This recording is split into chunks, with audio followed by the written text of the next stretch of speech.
네. 그럼 이번엔 그 이베이 코리아 네. 이제 매각으로 나왔죠? 네네. 매물로 나왔는데 카카오가 이제 인수 전에 이제 뛰어드는 거죠? 예, 뛰어든 것으로 이제 예. 보도가 되고 있고요. 그러면 이제까지 선물하기 기능밖에 없었던 것이 약점이자 강점, 그러나 사이즈는 한계가 있다 이렇게 인정을 받았었는데 네네. 평가를 받았었는데 만약에 인수하게 되면 좀 완전 좀 달라질 수도 있겠는데요? 그림이 완전 달라지죠. 그러니까 선물하기만 있었던 건 아니지만 전체 이제 연간 5조 원 정도 되는 거래대금 중에서 3.5조 약 70%가 선물하기였던 건 맞습니다. 그럼 나머지 한 1에서 1.5조 정도가 우리가 일반적으로 아는 그 주류 시장이었는데 이베이 코리아를 만약에 가져오게 되면은 19조, 연간 19조 원의 거래액을 대부분 지금 주류 시장이죠. 오픈마켓에서의 그렇지. 거래액을 그대로 가져오는 부분이기 때문에 카카오가 만약에 인수를 했다고 가정하게 되면 연간 총 거래액이 한 24조 원가량. 예, 그래서 쿠팡과 거의 비슷하거나 쿠팡보다 약간 더 외형은 커지게 되고 네이버의 거의 한 9할까지 따라가는 상당히 큰 사이즈의 딱 빅3 구도로 완전히 바뀌게 됩니다. 지금 양강 구도라고 보시면 되는데 네이버 쿠팡 양강 구도에서 이제는 3파전으로 완전히 바뀌는 그림이 될 가능성이 생겨버린 것이죠. 근데 이베이 코리아 하면은 이게 옥션하고 그 네. 지마켓인 맞습니다. 거죠? 두 개. 네. 거의 G마켓이 대부분이라고 보시면 근데 돼요. 지마켓이 아마 매출 규모는 훨씬 네, 클 훨씬 거예요. 많습니다. 예. 근데 얼마 전까지만 해도 몸값이 5조 원이었잖아요, 이베이 네네. 코리아가. 네. 그래서 이제 누가 사겠냐, 지금 같은 시점에. 그렇죠. 그랬는데 네. 네. 카카오가 뛰어들면서 이게 좀 달라질 수 있나요? 우선은 이 예상했던 거래가액 자체가 드라마틱하게 높아지진 않을 것 같아요. 하지만 이제 기본적으로 우리가 이제 그 오프라인 유통 강자들 그리고 사모펀드 여기까지는 우리가 충분히 예상할 수 있었던 대목이었지만 온라인 강자인 카카오가 인수전에 참여하게 된 부분은 생각 외의 변수 정도로 볼 수는 있거든요. 예. 그런 부분이 가격을 최소한 이제 5조 미만에서 거래가 되지는 않지 않을까. 예. 5조 너무 비싸, 뭐 이래서 값을 좀 깎는 분위기였는데. 예, 그렇죠. 5조는 받을 수도 있겠다. 5조 정도는 이제 충분히 흥행, 이게 완전 뭐 흥행이라고 표현하기는 좀 그렇지만 의외로 생각보다 관심들이 많구나. 한 5개 정도의 기관이 재무적 참여자 2곳과 전략적 참여자 2곳과 재무적 참여자 3곳이 딱 이제 인수 의사결정을 밝혔기 때문에 생각보다는 흥행하는 것으로 보셔도 될 것 같습니다. 지금 어디가 지금 인수 의사를 지금 밝혔어요? 일단 이제 신세계, 카카오. 신세계는 쓱닷컴 있으니까. 예, 맞습니다. 그러니까 신세계, 카카오, 뭐 롯데도 얘기가 되고는 있어요. 뭐 특정 언론에서는 또 이제 롯데. 그래서 한 그 전략적 투자자들이 한 3군데, 2군데 내지 3군데 정도고, 사모펀드는 이제 MBK, 뭐 칼라일, 또 KKR 그렇게 3군데 정도가 언급이 된 바 있습니다. 예. 그렇군요. 그러면 일단 카카오가 네. 지금 현재 그 5조 정도의 돈을 내놓을 만한 어떤 자금적 여력이 있는 건가요? 없지 않습니다가 결론이고요. 왜냐면 지금 보면은 작년도 말 기준으로 한 3조 정도의 수령금이 있고요. 그리고 이제 자사주가 한 2.8% 정도 있는데 시가로 환산해 보면 한 1.2조 원가량 됩니다. 예, 그래서 4조 초반 정도의 실탄이 있고 물론 뭐 4조 초반을 다 때려박고 8천억만 차입을 하진 않겠죠. 그거보단 더 많이 차입하고 현금을 일부 남겨두긴 할 텐데 불가능한 M&A 사이즈는 아니에요. 카카오 입장에서 봤을 때. 예, 다만 카카오가 너무나도 많은 사업들을 영위하고 있고 거기서 봤을 때 이제 뱅킹 그 다음에 모빌리티 엔터 이런 부분도 분명히 투자가 들어가야 되고 상당히 우선순위로 놓고 저는 커머스보다 더 우선순위에 있는 비즈니스들이라고 사실 지금도 보고 있는데 일단 커머스에 대한 생각이 제가 생각했던 것보다는 카카오 생태계에서 커머스를 굉장히 중요하게 보는구나. 예. 쿠팡 때문이 아닐까요? 일단 쿠팡이 이제 올라오게 되면서 밸류션을 너무 잘 받고 있고 예, 그런 부분에 있어서 한국의 온라인 쇼핑 시장이 여전히 뭐 작년 같은 경우 시장이 19% 1년 만에 성장했거든요. 여전히 핫하게 성장하는 시장에서 네이버 쿠팡 쪽으로 다 쏠려버리는 거에 대해서는 카카오도 좀 부담을 느끼지 않았을까? 양파전으로 시장이 딱 재편되면 그 다음엔 예. 정말 따라잡기가 따라잡기가 쉽지 않죠. 힘들죠. 예. 예. 그런 부분이 좀 작용한 것 같습니다. 그러면 네. 지금 어떻게 가장 유력한 것으로는 카카오가 뛰어들기 전까지는 신세계가 가장 유력했나요? 아니요, 저는 사실은 사모펀드가 가져갈 것으로 봤었어요. 왜냐면 이베이 코리아가 최근 한 3, 4년 동안 그 거래액 성장률에서 시장을 계속 하회했습니다. 예. 전략적 투자자 관점에서 그렇게까지 매력 있는 매물은 아닐 것이다. 그래서 제가 네이버랑 쿠팡은 최소한 서로가 입질한다라는 그런 확신만 없으면 건들지 않을 것이다. 예, 그러니까 그 부분은 어느 정도 맞았는데 의외로 카카오가 이렇게까지 또 세게 들어올 줄은 사실은 예상을 좀 못했었던 부분이고요. 그러면 네. 카카오 입장에서는 이거를 인수했을 때 생기는 어떤 시너지 효과는 우리가 뭘 기대해 볼 수 있을까요? 일단은 이제 카카오톡이라는 플랫폼에다가 사실은 그 플랫폼에서 모든 걸 엎을 수가 있잖아요. 탭 하나만 더 떼면 되는 거거든요. 지금은 커머스 쪽이 별도의 탭은 없지만 우리가 뭐 처음에는 이제 메신저 하는 그 탭만 많이 썼었다가 최근에는 이제 코로나 QR 체크인 때문에 이제 샵탭도 쓰고 있고 샵탭 보다가 이제 뭐 다음 쪽 이제 뉴스 같은 것 어쩔 수 없이가 됐든 이제 어찌됐건 이제 그 다른 샵탭 쪽으로의 트래픽이 늘고 있잖아요. 네. 그래서 이제 그런 쪽으로 탭을 늘려서 충분히 좀 대응을 할 수가 있고, 예, 그래서 커머스 사실은 이제 우리가 딱 매일같이 들어가는 앱은 카카오톡이지 냉정하게 네이버 앱을 매일같이 들어가시는 분들은 많지는 않을 거예요. 예, 네이버 저도 예를 들어 365일이면 매일 들어가진 않거든요. 근데 그렇죠. 카카오톡은 매일 들어가시잖아요. 예, 하루도 안 빠지고. 예, 그래서 그 톡 플랫폼을 활용한 커머스 쪽으로의 레버리지 사실 무궁무진하다고 볼 수 있죠. 다만 이제 이슈는 비용이죠. 그렇죠. 마케팅 비용을 써야 되니까. 그러니까 이게 과연 인수에 성공한다 해도 네. 이게 카카오 주가에 도움이 될 것이냐는 좀 예. 별개일 것 같은 게 예. 일단 하나는 사는데 목돈이 확 들어가니까 많이 들어가죠. 그 재정 상태가 재무적으로 안 좋아질 예. 거고 네. 둘째는 쿠팡도 지금 엄청나게 적자를 보고 있고 네이버도 그럼 여기에 경쟁을 하려면 뭔가 계속 투자가 지속적으로 들어가야 되면은 네. 또 마이너스 요인이 생길 것 같고 일단은 카카오가 인수를 하게 되면은 사실 제일 걱정해야 되는 회사는 쿠팡인 것 같아요. 왜냐면 네이버, 카카오, 아마존, 쿠팡 이렇게 비교를 해보시면 쿠팡만 다른 점이 하나 있어요. 적자. 돈을 못 번다. 네. 돈 버는 사업이 없다. 지금 이베이 코리아는 네. 흑자인가요? 뭐 약간 흑자 날 겁니다. 예. 근데 이제 카카오 커머스 자체가 흑자예요. 예. 카카오 커머스는 영업이익률이 25%씩 나옵니다. 근데 그게 중요한 게 아니라 네이버도 카카오도 아마존도 그냥 매년 영업하면 돈이 자꾸 흘러나와요. 그 돈 가지고 투자하는 거예요. 나는 커머스가 너무 중요해. 일단 좀 손해를 보더라도 사업부 레벨에서 적자가 좀 나더라도 나는 돈을 때려 박을 거야. 왜냐? 나 돈이 많으니까.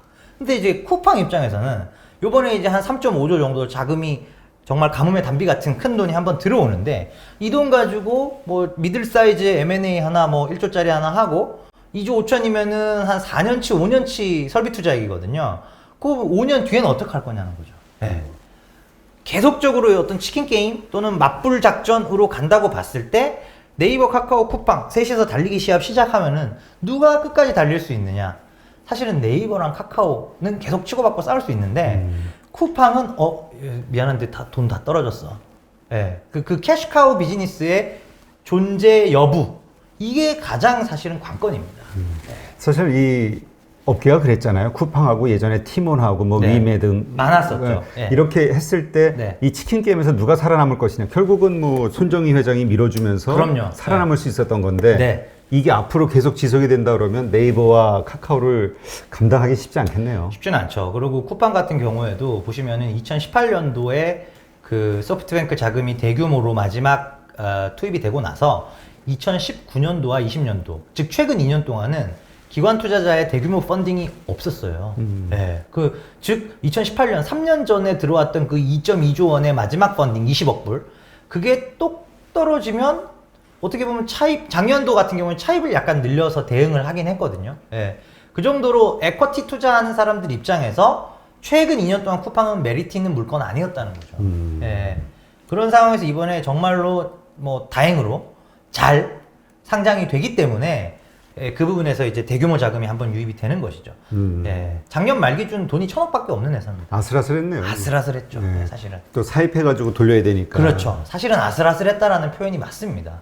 근데 네. 사실 근데 저는 카카오가 계획대로 잘 된다 해도 네. 하나 걱정되는 거는 결국 아까 얘기하셨듯이 투자해야 되는 곳들은 많이 있잖아요. 뭐 네네. 뱅크니 뭐 여러 가지 워낙 것들. 많죠. 뱅킹, 근데 모빌리티. 결국은 아마 이제까지처럼 카카오 게임즈나 이런 것처럼 계속 그 상장을 네. 시키면서 맞습니다. 자체적으로 그 사업체가 자금 조달을 하는 방식으로 어떤 재무적 맞습니다. 상황을 돌파하지 않을까 이런 생각이 네. 들거든요. 네네. 근데 이 얘기는 결국 지금 우리가 인정하고 있는 여러 가지 그 자회사들을 보유한 현재 카카오 가치를 이렇게 평가해 주는 건데 네네. 떨어져 나가면서 지주회사로서의 카카오를 봤을 때 과연 이 지금의 주가가 네네. 인정이 될 것이냐. 그렇죠. 사실은 이제 지주회사에 필연적으로 수반되는 대규모 할인. 예. 그 할인이 적용이 된다면 사실 이제 카카오 주가에 상당한 부담으로 작용할 수가 있고요. 말씀하신 대로 커머스가 좋으면 카카오 커머스를 사면 되고, 그렇죠. 모빌리티, 뱅킹, 페이, 대부분 카카오는 빠른 확장을 도모하는 대신 외부에 피를 섞습니다. 예, 지분 이석이 있어요. 그렇기 때문에 카카오 자체는 상당히 밸류에이션 부담을 안고 가는 그런 상황이 맞고요. 반면에 경쟁사인 네이버는 보시면 피를 섞지 않아요. 그 자기네가 네, 다 가져가죠. 다 사업 부문입니다. 100% 내 거, 100% 내 거, 100% 내 거. 필요하면 지분 수합. 예. 그래서 좀 비즈니스 전개 형태가 좀 많이 다르죠. 예. 근데 사실 네이버 형태가 미국에서 주로 하는 사업 방식이잖아요. 그렇다고 보시면 됩니다. 예. 그러니까 미국에는 뭐 지금 알파벳, 그러니까 구글 네. 이런 기업들도 다 그렇게 다 이제 좋게 100% 자회사와 뭐 네. M&A라는 게 기본적으로 미국은 다 100%를 가정을 하는 부분이고 캐시 거래가 워낙 많기 때문에 일단은 이제 잉여 현금으로 100% 자회사화 한 다음에 다 내재화 시키죠, 사실은. 예. 그런 스타일이 네이버의 방식이고 카카오의 경우는 이제 아까 말씀드렸던 대로 그런 이제 여러 분야에서 동시다발적인 어떤 지분 인수 그리고 지분 인수 이후에는 이제 지분 투자 유치 뭐 이런 식의 방법을 통해서 좀 더 빠르게 여러 분야로 확장한 게 카카오인 건 맞아요. 분명히 장점도 있습니다. 그렇죠. 근데, 예. 저 자금적 그러니까 돈이 여유 있게 돈이 모이고 나면 그 다음에 하나 벌리고 네. 이래야 되는데 예. 동시에 쫙 벌릴 수 있으니까 동시다발적으로 카카오가 좀 진행을 많이 했죠.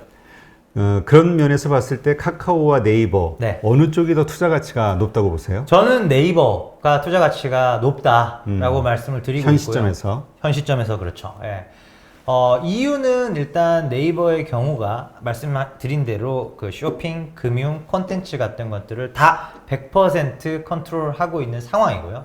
또 하나 더 중요한 것은 광고, 온라인 광고 쪽에서의 1등 M&A가 M&A가 아니라 1등 DNA가 어떤 지금 우리나라 온라인 광고 시장에서 러프하게 봤을 때 네이버는 점유율 50%의 1위 사업자고요.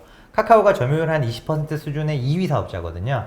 그러면은 그 네이버의 압도적 1위 포지션이 보시면 쇼핑으로 전이가 됐죠. 그리고 올해 금융으로 전이가 되고 있습니다. 그러면 이제 내년, 작년 말 올해 보시면은 컨텐츠 쪽에 딜들이 너무 많아요. 네. 제페토 얘기도 계속되고 있고요. 컨텐츠 사업 부문에서도 네이버의 그 1위 DNA가 분명히 새겨지는 단계에 진입했다. 쇼핑과 금융을 통해서 우리가 확인을 하고 있잖아요. 네. 아, 네이버가 한다고 하더니 정말로 1위 해버리네? 1위 할 것 같은데? 네, 쇼핑, 금융, 콘텐츠. 그래서 어떻게 보면은 어떤 한국의 어떤 플랫폼 기업의 가장 전 대표적인, 예, 또 모니타이즈 하는 능력도 사실 굉장히 뛰어나고요. 예, 그런 부분에서 쇼핑도 사실은 재고 부담은 거의 안 가져가는 수준인데 사실 거래액의 확장세나 구매자나 또 판매자 단에서의 어떤 생태계에 락인 시키는 부분들이 굉장히 결속력이 견고하거든요. 예, 그런 부분들에 있어서 저는 네이버가 뭐 밸류에이션 싸다 비싸다 문제가 아니에요. 카카오가 더 비싸서 네이버를 선호하는 게 아니고 각각의 사업에서의 경쟁력이 광고 누가 더 잘하는지 생각해 보시고 쇼핑 누가 더 잘하는지 생각해 보시고 금융? 뭐 금융은 비슷하게 볼 수도 있죠. 하지만 뭐 누가 이게 뭐 가타부타 뭐 예를 들어 금융 비슷하다고 치더라도 그럼 콘텐츠 단에서 누가 더 잘하는지 예. 그런 부분 생각해 봤을 때 모든 사업에서의 경쟁 우위가 네이버에 있기 때문에 저는 네이버를 더 선호를 하는 겁니다. 네.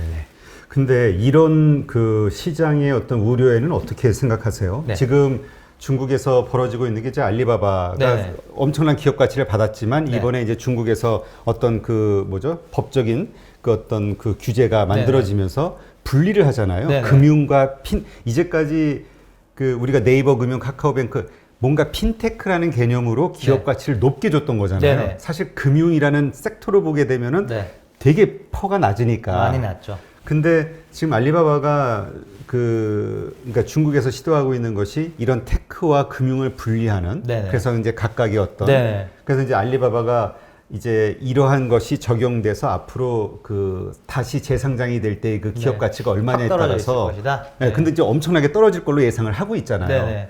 이러한 것들이 사실 우리 지금의 네이버나 카카오 금융에 대해서 우리가 인정해주고 있는 가치 네네. 이런 것들이 연달아서 이제 어떤 글로벌리 흐름에 따라서 확 낮춰지는 그런 리스크는 없을까 앞으로?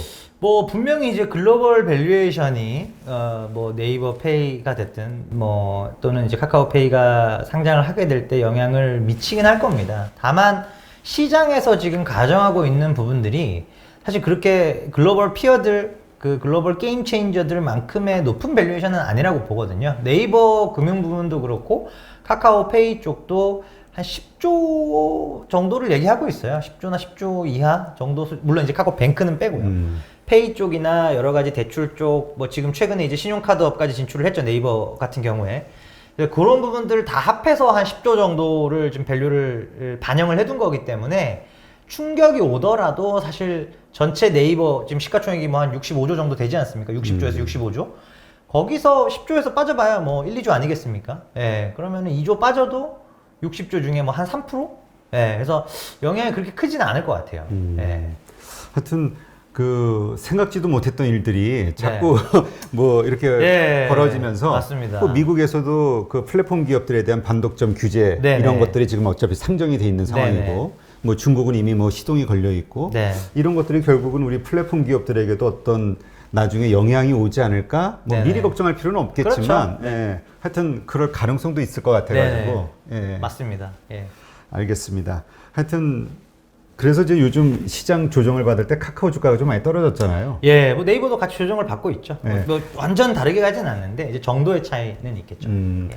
근데 이러한 것들이 어떤 우리가 생각하는 이제까지 다뤘던 악재가 될 수도 있는 요소들 때문이 아니라 그냥 네네. 시장의 그냥 일반적인 조정으로 가야 지금 정도의 조정폭은 그냥 일반적인 조정폭으로 보시는 게 맞을 것 같아요. 그래서 인터넷 기업들의 큰 그림에는 지금 문제는 없다. 네. 라는 것이고. 그러면 지금 현대차증권에서 네. 가지고 있는 그 목표 주가가 네네. 카카오하고 그 네이버의 목표 주가가 어떻게 돼요? 지금 네이버가 50만 원 정도 되기 때문에 현재 주가에서 한 12, 3만 원이니까 한 40% 정도의 한 35% 정도의 상승 여력이 있고요. 카카오는 53만 원 계속 유지를 하고 있습니다. 그래서 사실 룸이 많지는 않죠. 네. 그런 면에서는 오히려 카카오가 난 거 아니에요? 왜 네이버를 업사이드요? 죠 카카오가 더 붙어 있어요. 제 목표 주가랑. 아, 네, 더 그래요? 붙어 있어요. 아, 룸은 네이버가 네, 더 룸이 높아요? 네이버가 훨씬 많습니다. 아. 35%. 카카오는 아마 최근에 좀 조정 많이 받아서 이제 한 20% 정도 나오는 것 같고요. 네. 네이버 쪽이 더 좋습니다. 네, 알겠습니다. 하여튼 뭐 주가를 맞춘다는 건 뭐 신의 영역이라. 네, 그렇죠. 그리고 방향성을 보시는 게 맞죠. 그렇죠. 그리고 실질적인 기업의 가치가 사실 그대로 시장에 반영되기보다는 뭐 네. 이러저러한 요소들에 의한 맞습니다. 예, 사람들의 어떤 선호도에 따라 달라지는 예, 거라. 맞습니다. 네, 하여튼 오늘 또 재밌는 또 유익한 인사이트를 얻은 것 같고요. 네. 하여튼 이베이 코리아를 누가 가져가게 될지. 그렇죠. 사실 이제 우선 협상 대상자 정도만 이제 선정이 되면 어느 정도 이제 딜은 좀 일단락이 된 걸로 보셔도 무방하지 않을까 싶습니다. 그거에 따라도 약간 이 지금 언급되고 있는 뭐 신세계부터 시작해가지고 이렇게 몸값이 이렇게 주가가 좀 요동칠 가능성은 없을까요? 있죠. 만약에 이제 카카오가 된다면 저는 카카오가 아까 뭐 비용까지 감안해 봤을 때 고민을 해봐야 된다라고 말씀하셨지만 기본적으로는 밸류업 요인이라고 업적으로? 보고요. 예. 근데 이제 만약에 이제 신세계가 가져간다. 고민이 되죠. 예. 신세계 주가는 오히려 좀 부정적이다. 일단 제가 유통 담당이 아니기 때문에 주가에 대해서 말씀드리기는 좀 어렵고요. 예, 다만 그 카카오 같은 어떤 엣지 플랫폼이 있는 기업은 아니다 보니 그 부분에 대해서는 좀 고려 시너지가 요소가 크진 않을 수도 예, 있다. 고려 요소가 좀 이제 많다라는 말씀을 드릴 수가 있겠습니다. 네, 알겠습니다. 네, 이제까지 현대차증권 김현용 연구위원과 함께했습니다. 고맙습니다. 네, 감사합니다.